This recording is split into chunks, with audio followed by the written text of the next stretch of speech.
going on, Reapers? Devontae is Reaper Training, and today we're going to deviate a little bit from what we've been talking about. Big focus of the channel so far has been about fat loss, but for my ectomorphs out there and my mesomorphs trying to grow, we're going to get a little bit into the training series. We're going to talk about lifting optimization for those who can't gain weight. So, start off with, I want to get this out the way.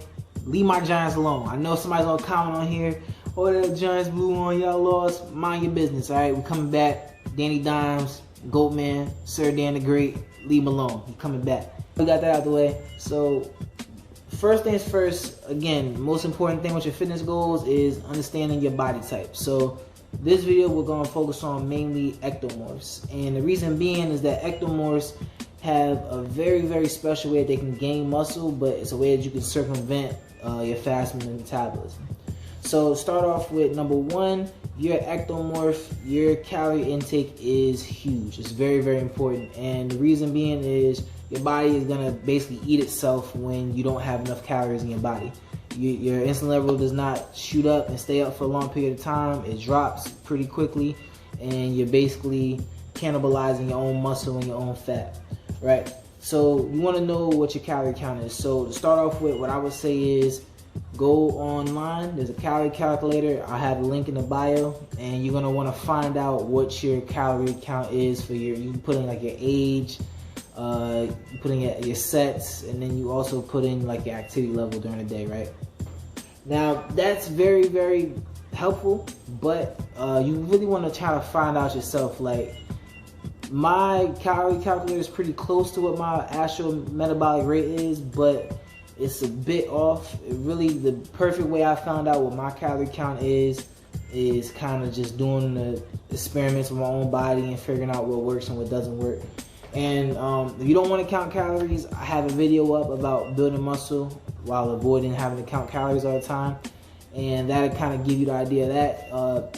Basically, the gist is more in depth on that actual video, but portion control is going to be big for you. You want to have bigger portions.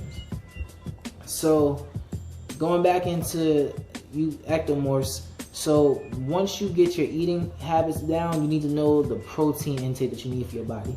So, a lot of people go by protein by, like, it's like some people go by like 0.5 grams of protein per pound. Some people go a gram of protein per pound. Me personally, I feel like you should never really go above 0.8 grams of protein per pound of body weight. Reason being is that you're not gonna use all the, like, if you're like 195 pounds, you're not gonna use 195 grams of protein. It's gonna fuck your stomach up. I tell you that right now, your stomach is gonna be on fire. You're gonna have a little issue there if you're eating 195 grams of protein.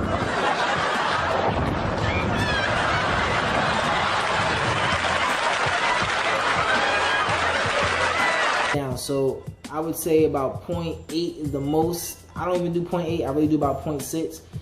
Me personally, my perfect protein rate is about anywhere from 105 grams to about, I try not to go above 145. Misconception with protein, everybody just assumes that too much protein builds fat. No, too many calories builds fat.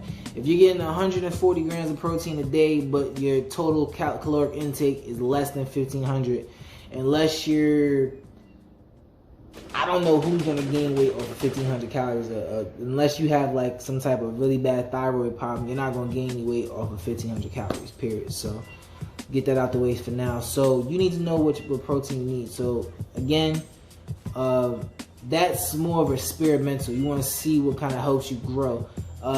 Big way to tell that is your recovery time from in between your splits or your workouts. So if I hit chest on Friday, I shouldn't really still feel sore come Tuesday or Wednesday unless I haven't been working out in some time. Like, if you're new to working out, then yeah, you're gonna be sore for a extended period of time. But if you've been working on your regimen for a couple months, I say about 2 to 3 months is when you start to go into the intermediate level of training, where you're getting more acclimated to what you're doing. You shouldn't be feeling sore after 3 or 4 days. So that's how you know how much protein. So you need to get more protein. Your body's not breaking down into those amino acids that's helping with your recovery process time. So you need to get some more protein in your diet. Again, my rule of thumb is at least 0.5 grams per body weight. Per pound of body weight. That's a good way to start off, right? And then we want to go into training. Different.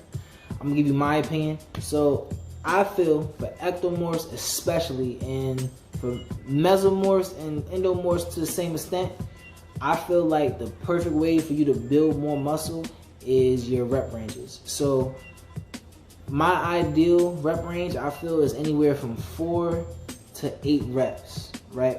And 4 to 8 reps means you're lifting a bit more heavier. Now, the reason being is when you're lifting heavier, you're exacerbating your ATP and your glycogen in your muscles. ATP is the energy in your muscles, glycogen is the stored calories in your muscles. And when you exacerbate that, that means that you're starting to really tear into those tissues and you're starting to break them down a lot more, which subsequently means that you're going to build more muscle as you start to intake that protein, amino acids that we just talked about, right? So keeping it to a 4 to 8. Now, I also want to touch on this. That 4 to 8 rep range, keep that for compound movements. Now, for isolation movements, which is the bicep curls and like bicep curls, like that, where you're kind of focusing more on a specific muscle group, like crunches and stuff like that. What I would say for that is you can go above your normal rep range just because you're really targeting a certain muscle. But with these compound movements, you have so many different muscles being incorporated at the same time that you going heavier is going to break down more muscle fibers in different places. So if I'm doing incline bench, I'm hitting my chest, I'm hitting my triceps, I'm hitting my shoulders a little bit of cores in there also. And because it's heavier, I'm really putting all my body into this workout. And as long as my form is good, I'm really focusing on these muscle groupings, and you're going to tear up some more muscle tissues and going to build more muscle.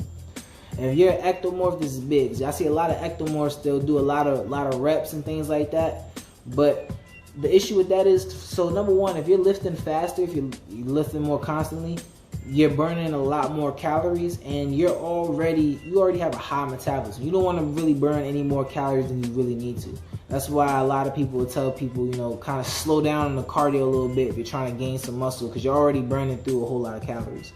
So make sure that your rep range is within about 4 to 8 reps as far as compound movements. Isolation, don't go above 20 reps for isolation unless you're doing calisthenics. Calisthenics being like body workouts, and we'll have a video on those too. So that's gonna be your guide, and then put together a good training regimen. There's a million of them to go over. We're gonna go over a few of them. We kind of already went into splits. I want to touch on it again because I missed a couple of things, but you have 3-day splits. You have isolation days, compound days. People just do a whole bunch of different things. Me personally, the way I've been doing mine right now, because I'm on a cut and I also can't go to the gym too much, I try to do back and bis one day, chest and tries another, and then my HIIT training day, because I like to get some cardio in there too, because I need to stay in like good running shape because I'm still in the Marine Corps. I'll do HIIT training, but I'll incorporate a lot of leg stuff in there, so squats and kind of lunges and things like that, things that's really working my legs too. I'm still getting a leg workout. And then my job, I have to go up a lot of stairs, so I'm already working my legs a lot anyhow. So I normally don't have a very strict leg day unless I have some free time on my hands. So this was just a bit of help for some of my ectomorphs out there. I'm gonna have videos dedicated to a little bit of everything for each muscle, for each body type. Mesomorphs are gonna have their own. Endomorphs are gonna have their own. And before I get out of here, what I do want to say is I want to add one more thing, and that is for your diet. Your ideal diets for ectomorphs is going to be a 6 meal a day, and I'm going to have a separate video on that. That is, in my opinion, probably the most efficient for ectomorphs. 6 meal a day is going to be your best friend, and we'll get into why. But until then, remember, we don't chase dreams, we hunt goals, reap with training. Like, comment, subscribe, guys. Let's keep going. See you next time.